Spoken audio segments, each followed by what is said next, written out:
Hello മക്കളെ, welcome to examiner. എടാ, നമ്മൾ കഴിഞ്ഞ ക്ലാസ്സിൽ പറഞ്ഞിരുന്നു നമ്മൾ തുടങ്ങാൻ പോകുന്നത് ഒരു മാസ്മരിക സീരീസ് ആണ്. എടാ, സൗണ്ട് വേവ് അല്ലെങ്കിൽ ശബ്ദതരംഗങ്ങൾ എന്നുള്ള ചാപ്റ്ററിന്റെ ഏറ്റവും കിടിലമായിട്ടുള്ള ഒരു സീരീസ് ആണ് നമ്മൾ സ്റ്റാർട്ട് ചെയ്യാൻ പോകുന്നത്. സീരീസ് കാണാൻ മക്കൾക്ക് ഇഷ്ടമാണ്. ഓക്കെ, എങ്കിൽ നമ്മൾ ഫസ്റ്റ് ടോപ്പിക്കിലേക്ക് പോവാണ്. ആദ്യം തന്നെ മക്കളോട് പറയാനുള്ളത്, ഊഞ്ഞാലാടുന്നൊക്കെ എന്റെ മക്കൾക്ക് ഇഷ്ടമാണ്. 10ാം ക്ലാസ് എത്തിന് സാറി, ഞങ്ങൾക്ക് പക്വത കായിന് സാറി എന്നൊക്കെ പറയുമ്പോഴും ഒരു ഊഞ്ഞാൽ കാണുക അങ്ങോട്ടും ഇങ്ങോട്ടും ആടാൻ ഇഷ്ടമില്ലാത്ത ഒരു കുട്ടിയും ഇല്ല. അല്ലെങ്കിൽ തന്തവൈബാണ് നമ്മളൊക്കെ അല്ലെ, നമ്മൾ ഒരേ വൈബ് ചിൽ. ഓക്കെ, നമ്മളൊക്കെ ഊഞ്ഞാലാടുന്ന സമയത്ത് ശ്രദ്ധിച്ചോ, അങ്ങോട്ട് ഇങ്ങോട്ട് ഇങ്ങനെയല്ലടാ മൂവ്ന്ന് ആണോ അല്ലേ? എടാ, ഈ മോഷന് ഒരു പേര് വിളിക്കും. ദാറ്റ് മോഷൻ ഈസ് കോൾഡ് ദ്വാലനം അല്ലെങ്കിൽ ഓസിലേഷൻ.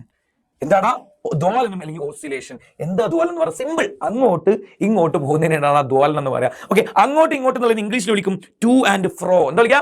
Two and fro. എടാ ശ്രദ്ധിക്കണേ, oscillation is A periodic motion. എന്താ സാറേ?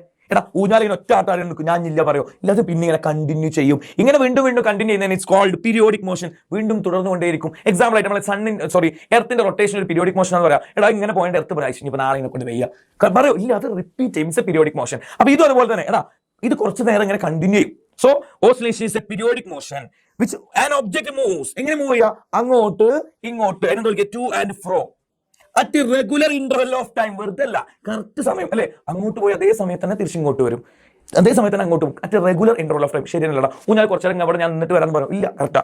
At regular interval of time about its equilibrium position. എന്താ ഇക്വിലിബ്രിയം പൊസിഷൻ? നമ്മൾ ഊഞ്ഞാലിലേക്ക് കയറിയിരിക്കുന്ന സ്ഥലല്ലേ? എടാ, അവിടുന്ന് അങ്ങോട്ടും ഇങ്ങോട്ടുള്ള പോവാ. ഞാൻ ആലോചിക്കും, ഇവിടെ ഊഞ്ഞാൽമേൽ ഇങ്ങനെ കയറി ഒരു കുട്ടി ഊഞ്ഞാൽമേൽ ഇങ്ങനെ ഇരുന്ന്, ഇനി ഇവിടെ അങ്ങോട്ട് അങ്ങനെ പോവാ.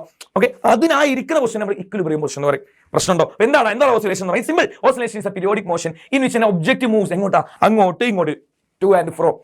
എപ്പോഴാ? At regular interval of time. Correct സമയത്ത്.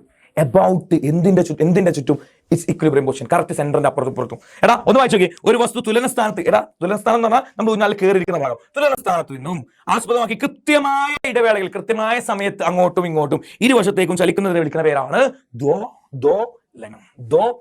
ദോലനം അങ്ങോട്ടും കിട്ടും. പ്രശ്നമുണ്ടോ മക്കളെ? സിമ്പിൾ ആണെങ്കിൽ അടുത്ത പാർട്ടിന് വേണ്ടി വെയിറ്റ് ചെയ്യുക. Good bye.